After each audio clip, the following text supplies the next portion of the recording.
आप देख रहे हैं अनहोनी। तो चलिए बढ़ते हैं आज की इस कहानी की ओर। ऑटो से उतरने के बाद मैं भागता हुआ स्टेशन में दाखिल हुआ।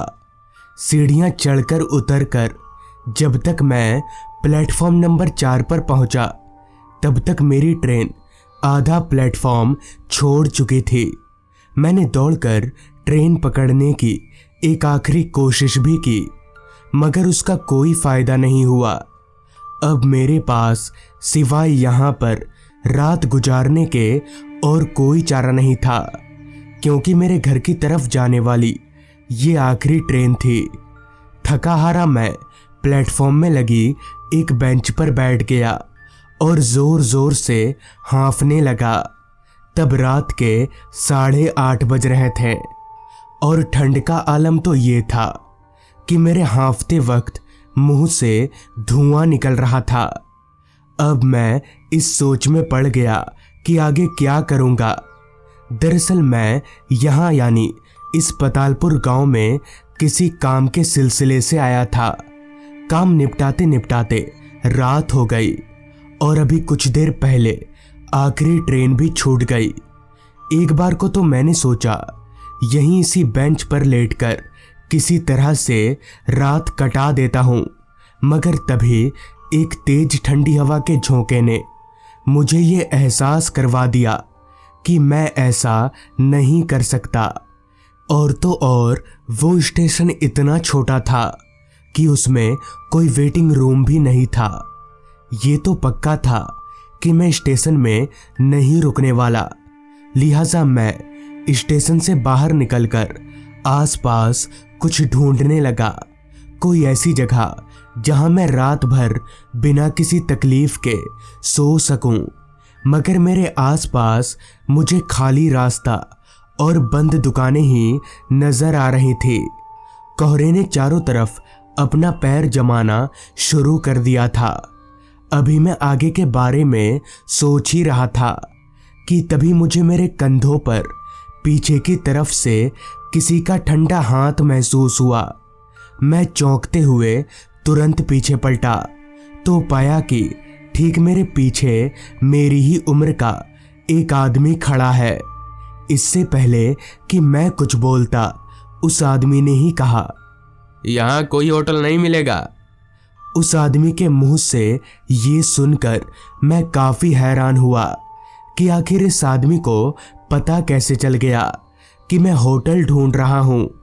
खैर, मैंने उस आदमी से कहा, हाँ, पर आपको कैसे पता चला कि मैं होटल खोज रहा हूँ? इस पर वो आदमी बोला, मुझे सब पता चल जाता है। हालांकि होटल तो नहीं, पर एक जगह है जहां आप रात गुजार सकते हैं। मैं आपको ले चलता हूं उस जगह पर।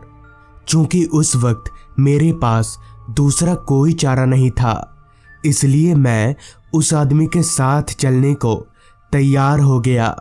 जिसके बाद वो आदमी मुझे एक रास्ते पर कहीं ले जाने लगा। वो रास्ता मेरे लिए बिल्कुल अनजान था। रास्ते के अगल बगल सिर्फ घने लंबे पेड़ और जंगल ही नजर आ रहे थे। बाकी ना तो कोई घर था और ना ही कोई दुकान। फिलहाल किसी भी तरह से ऐसा तो नहीं लग रहा था कि उस तरफ कोई होटल होगा भी, मगर मैं उस वक्त लाचार था, इसलिए उस आदमी के पीछे पीछे चलता रहा। कुछ देर ऐसे ही चलते रहने के बाद रास्ते से थोड़ा हटकर मुझे एक 2 मंजिला इमारत नजर आने लगी। तभी मेरे आगे चल रहे उस आदमी ने मुझे उंगली के इशारे को उस इमारत की तरफ दिखाते हुए मुझसे कहा, यही है वो घर, आप यहाँ रात भर रह सकते हैं। मुझे उसी वक्त भाड़े की बात कर लेना ठीक लगा। फिर जब मैंने उस आदमी से भाड़े के लिए पूछा तो उसने कहा, जी, हम किसी से भाड़ा नहीं लेते, बस हमारा एक नियम है, अगर आप एक बार इस घर में अंदर चले गए तो कल सुबह से पहले बाहर नहीं निकल सकते। मैंने सोचा कोई बेवकूफ ही होगा जो इतनी ठंड में बाहर निकलेगा। ऊपर से मुझे मुफ्त में रात गुजारने की जगह मिल रही थी। जिस वजह से मैंने बिना कुछ सोचे समझे उस आदमी को हाँ बोल दिया। थोड़ा और चलकर हम लोग उस घर के नज़दीक पहुंचे। घर की हालत ना तो बहुत ज़्यादा अच्छी थी और ना ही काफ़ी ज़्यादा बुरी, मतलब ये कि रहने लायक था। फिर उस आदमी ने घर के दरवाजे पर लटक रहे ताले को खोला और हम दोनों घर के अंदर गए। घर के अंदर पूरा अंधेरा ही अंधेरा छाया हुआ था, जिस पर मैंने उस आदमी से पूछा, यहाँ इतना अंधेरा क्यों है? तो इस पर वो आदमी बोला, लाइट नहीं है यहाँ पर। खैर, जैसे तैसे वो आदमी मुझे एक कमरे में ले गया और बोला, आप आराम से यहाँ पर सो जाइए, मैं बाहर ही बैठा हूँ। अगर कोई दिक्कत हो तो मुझे एक बार आवाज़ लगा दीजिएगा। इतना बोलकर वो आदमी उस कमरे से बाहर चला गया। उसके जाते ही मैंने दरवाज़ा बंद किया और चुपचाप कमरे में लगी पलंग पर जाकर लेट गया। तभी मैंने एक अजीब बात नोटिस की। मैं 4 दीवारी और एक छत के अंदर सोया हुआ था, मगर फिर भी मेरे शरीर पर इतनी तेज हवा लग रही थी जैसे मैं खुले में सोया हुआ हूँ। लेकिन ऐसा क्यों हो रहा था? कमरे में जो एक खिड़की थी वो पहले से ही बंद थी। दरवाज़ा भी मैं बंद करके सोया था। खैर, पलंग के एक ओर पड़ी रजाई को उठाकर मैंने अपने मुंह तक ओढ़ लिया। तब कहीं जाकर मुझे थोड़ी गर्मी आई, मगर नींद उसका अभी तक कोई अता पता नहीं था। बहुत देर तक रजाई के अंदर होने की वजह से मुझे घुटन सी होने लगी, इसलिए मैंने अपना सिर बाहर निकाल लिया। तो जैसे ही मैंने अपना सिर बाहर निकाला, तभी मेरी नज़र मेरे सर के ऊपर एक बहुत ही घने पेड़ पर गई। मैंने तुरंत अपने आसपास देखा तो मैं दंग रह गया, क्योंकि अब मैं किसी कमरे में नहीं बल्कि खुले आसमान के नीचे सोया हुआ था। तभी मैंने महसूस किया कि मैं किसी पलंग पर नहीं बल्कि एक मिट्टी के टीले पर लेटा हुआ हूँ।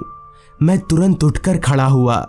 मुझे अपनी आंखों पर विश्वास नहीं हो रहा था, इसलिए मैं आंख मीचने लगा।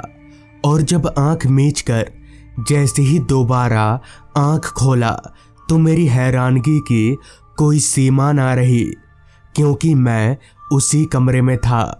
सब कुछ पहले जैसा नॉर्मल हो चुका था, मगर मैं इतना तो समझ ही गया था कि यहाँ कुछ सही नहीं है।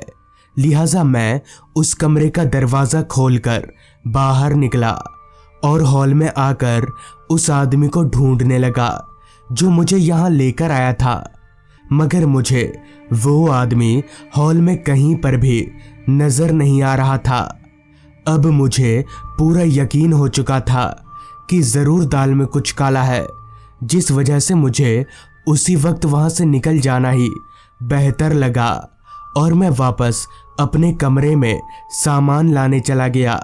सामान समेटकर मैं जैसे ही कमरे के दरवाजे पर पहुंचा, तभी अचानक मेरे सामने वही आदमी आकर खड़ा हो गया, मगर अब उसका चेहरा पूरी तरह से बदल चुका था। उसकी आंखें पूरी तरह से काली पड़ चुकी थी और चेहरे पर किसी धारदार खंजर के निशान थे। उस आदमी के हाथ में भी एक धारदार खंजर था और वो लगातार मेरी ओर बढ़े आ रहा था। मुझे समझ नहीं आ रहा था कि अब क्या करना चाहिए। उस वक्त पर मेरा दिमाग पूरी तरह से ब्लैंक हो चुका था, मगर तभी मेरी नज़र उस कमरे में लगी कांच की खिड़की पर गई। उस खिड़की में किसी भी तरह की कोई रेलिंग नहीं थी। मैं तुरंत उस खिड़की की ओर भागा और खिड़की खोलकर तुरंत नीचे कूद गया। हालांकि थोड़ी बहुत चोटें आईं, मगर उस वक्त मेरे पास उतना वक्त नहीं था कि मैं बैठकर चोट सहलाऊं। लिहाजा मैंने वहां से दौड़ लगा दी। भागते वक्त मैंने एक दफ़ा पीछे पलटकर भी देखा, लेकिन वहां ना तो वो घर था और ना ही वो आदमी। दौड़ते दौड़ते मैं सीधे स्टेशन पहुंचा। पूरी रात किसी तरह से स्टेशन में ही गुजार दी। हालांकि मुझे तब भी डर लग ही रहा था कि कहीं वो आदमी यहाँ फिर से ना आ जाए। इसलिए मैं स्टेशन मास्टर के कमरे में चला गया। वहां जाकर मैंने स्टेशन मास्टर को सारी बात बता दी, जिस पर उन्होंने बताया कि वो आदमी एक चोर हुआ करता था। लोगों को इस तरह से लूटना उसका काम था और वो अपने इस काम को उसी जगह पर अंजाम देता था। मगर एक दिन उस चोर का पाला किसी गलत आदमी से पड़ गया। उस मुसाफिर ने उस चोर को जान से मार डाला। तब से उसी की आत्मा भटकती है। हालांकि अब भी वो आत्मा लोगों को उसी जगह पर ले जाती है, मगर लूटने के इरादे से नहीं, बल्कि उन्हें जान से मार डालने के इरादे से। तो दोस्तों, ये थी आज की कहानी।